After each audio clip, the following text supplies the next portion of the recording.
So, 3 sons killed within a week of each other? Coming right up.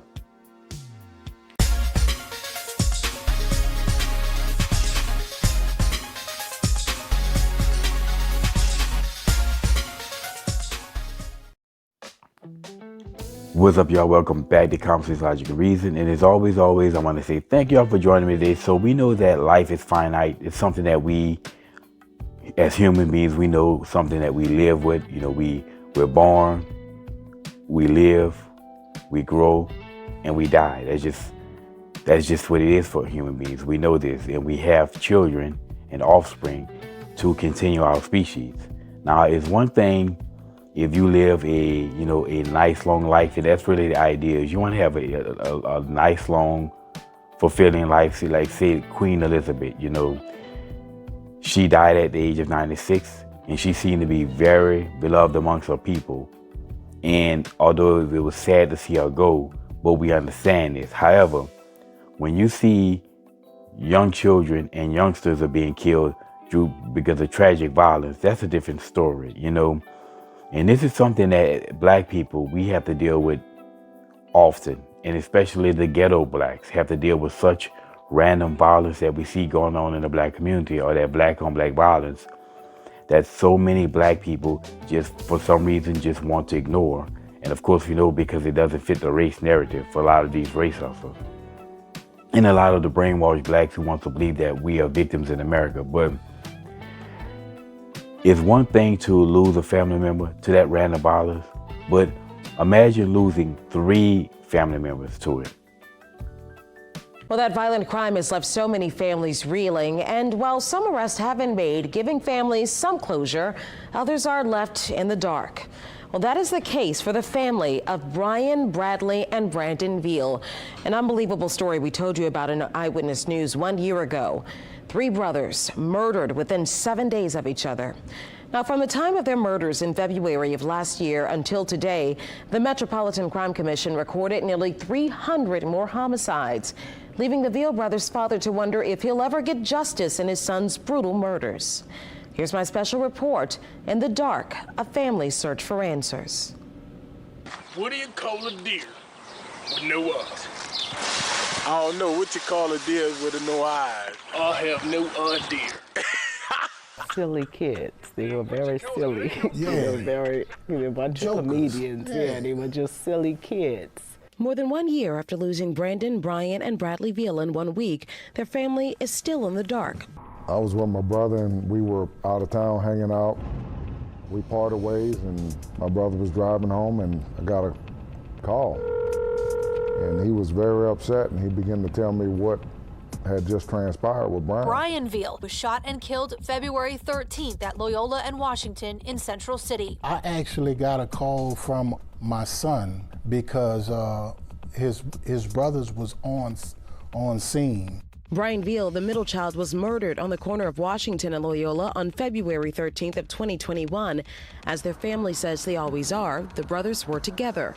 Brandon wasn't hurt, but Bradley, the youngest brother, was hit twice. They were walking down the street and they told me that the guys just picked on them. They noticed a car following them and they finally pulled up on them and then they started shooting out of the car. That's what he told me.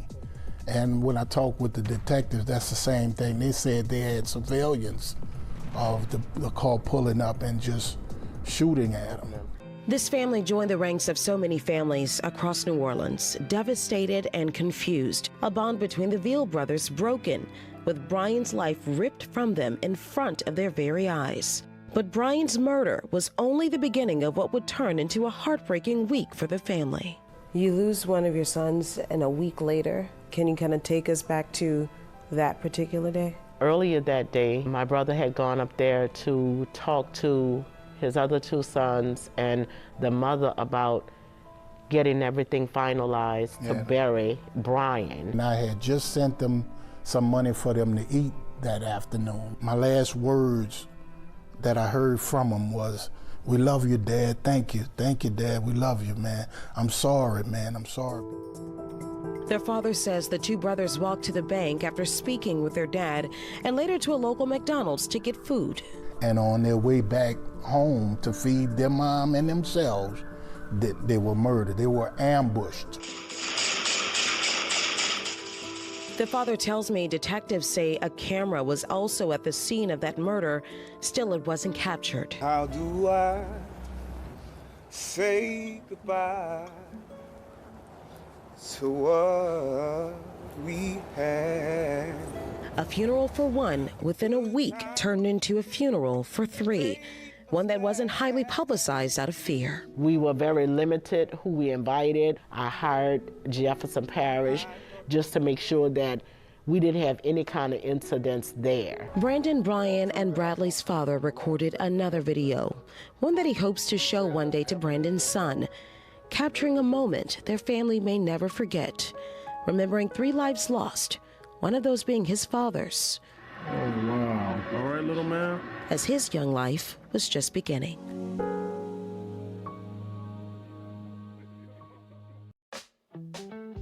And I have to say that it was very sad watching this. You know, they seem like good people. You know, 3 brothers who seem to have good times with each other. And I'm just scratching my head on why anybody would do this. Why do we do this to ourselves as black people? You know, why? Why are we killing each other? It'd be one thing if these gentlemen out here was living that life, but it doesn't seem to me that they were those type of people, or they weren't the thugs out here living their life and they went out and killed somebody and it was a retaliation. You know, why are we bothering good people? And my biggest question though is, where's the outcry? I'm sorry, I just don't get it. You know, where's Black Lives Matter? You know, I just recently heard of this story by way of a YouTube video that just randomly came to my, basically was randomly suggested to me by way of YouTube. But I didn't hear no mass outcry there. And like I said, I'm here in the city of New Orleans. But this happened over a year ago. And of course, this is going to be drowned out by the random violence that we see daily. You know, I just don't watch the news anymore, so I really don't hear about the stuff. But I just want to know, why is it that, you know, Black Lives Matter and all the rest of these black people, why aren't they cut up and crying and complaining about this, but you cry about George Floyd, a criminal?